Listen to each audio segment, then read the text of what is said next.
Hi, my name's Phil. I like talking about politics. So a couple of days ago, I was talking about right-wing shock jock and concrete farmer Mike Graham and the racist Facebook post he claims was made by someone hacking his account. I did a video expressing a few doubts about his story, or nothing conclusive. Well, it appears that his bosses aren't convinced by his story either, or at least the public backlash is too much for them, whether they believe him or not, or whether they care or not. So he's been sacked. But given that what he said is no worse than what Robert Jenrick said recently, and to a larger audience, why has Graham faced consequences but Jenrick not? What does it tell you that the Murdoch media have higher standards than the Conservatives these days? But first, for daily news and politics, please click the subscribe button to stay notified. So let's kick off with what happened with Mike Graham first. The shock jock on Talk TV, or formerly Talk TV, I suppose. I'll try not to cover too much old ground for those who watch the other video, but it's important to point out the nature of his so-called craft. He's an outrage farmer. He leaves the concrete farming to other people, I gather. This means he has to push out shocking content. He needs approving viewers to say of him, oh, he says the things we can't say, we'd better watch him. Oh, this is great. Which of course means he needs to say things which go beyond societal norms. The obvious risk outrage farmers like Mike Graham take is that now and then they go too far. For example, a couple of years ago, Graham's employer had to pay what are described as substantial damages to a migrant charity that he defamed. Unlike me, he takes no time or effort to make sure that what he says is accurate or fair. No, it just has to be shocking. And if the truth isn't sufficiently shocking, he will embellish things. And if that doesn't do enough, he'll just make things up regardless of who it harms. Like he had apparently been leaning into something that's been fashionable for the fascists to complain about ever since Sadiq Khan became mayor of London. He said, hey, London is disgraceful these days. You can't walk down the street without being careful about getting your phone out, which is bollocks. Yes, crime's a thing, but it's no worse in London than in any other city I've been in terms of how you feel about it. I don't know London, so whenever I visit London, I've always got my phone out. I need it to get my arse in the right place. I've never felt more vulnerable in London than York, Liverpool, Manchester, Leeds, any other city I've visited. Yes, someone at any time could rush past and try and grab my phone. They could do that anywhere. And these outrage farmers, they don't really even believe their own bollocks. They've always got their phones out. They're taking pictures and video of London to share on social media to complain about. Oh, isn't this disgusting? Look at that. I'll put that on Facebook. He was apparently belly aching because he got his car broken into. My car got broken into twice when I lived in Grimsby. That is painfully white, like Daz white. There's nothing remotely multicultural going on in Grimsby.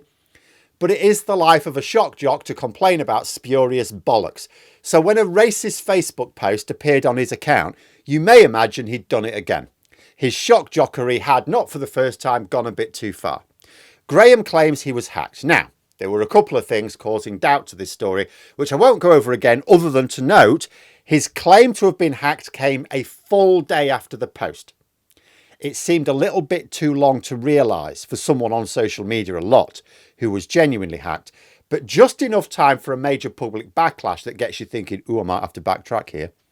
I struggle to believe that someone who posts on social media a lot would take a full 24 hours to notice an errant post on their account, especially one that's getting a lot of public attention.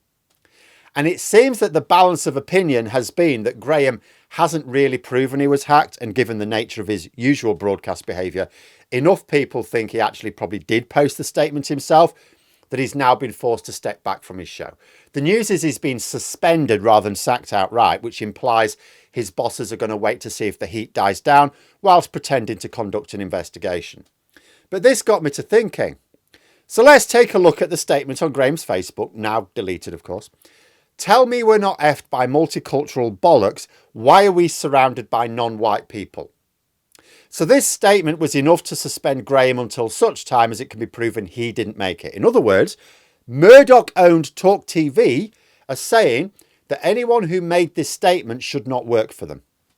But not very long ago, a senior member of the Conservative Parliamentary Party, Robert Jenrick, a possible future Tory leader, whilst complaining about community integration in a part of Birmingham called Handsworth, based his claim on spending an hour and a half there and not seeing another white face.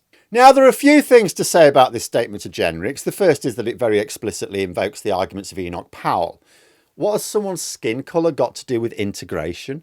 Like, how do you integrate your skin colour? I'm a hermit, right? I can't think of anything I do to integrate into my community, really. I don't really go to community events or anything like that. Yet Jenrick doesn't have a pop at people like me. No, people with darker skin running market stalls or food banks, local charities, things like that. All the usual things that take place in Handsworth, as happens everywhere else in the country.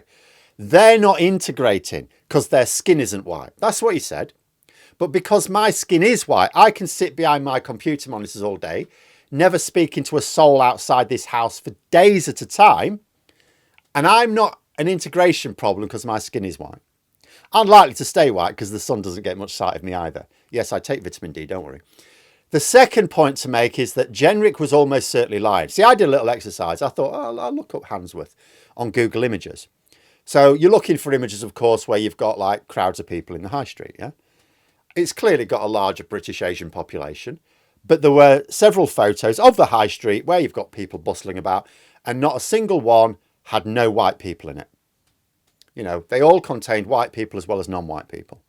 I don't believe Robert Jenrick spent an hour and a half wandering through the place and saw no white people. And assuming he was lying even about that, it meant he deliberately went there. Doesn't matter what he was going to see. He deliberately went there to say something that wasn't true in order to attack one ethnic group as being inherently superior to others. And the third thing to say, it wouldn't surprise me if Mike Graham, you know, assuming he wasn't hacked, and we don't know yet, but let's say he did actually make that statement and it just backfired on him. It wouldn't surprise me if he was not inspired to make it because Robert Jenrick was able to go fully in on Powell and didn't get into trouble. And people like Mike Graham went, ooh, he got away with it. Ooh, maybe I can get away with it. Jenrick's racism may well have inspired the offending Facebook post at the weekend.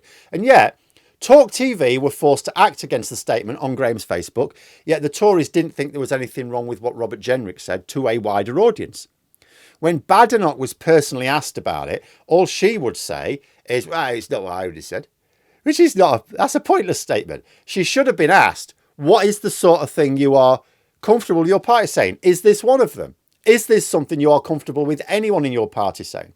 Because if it isn't, Jenrick should have not remained in his senior frontbench position, or at the very least, should have been disciplined and told to apologise.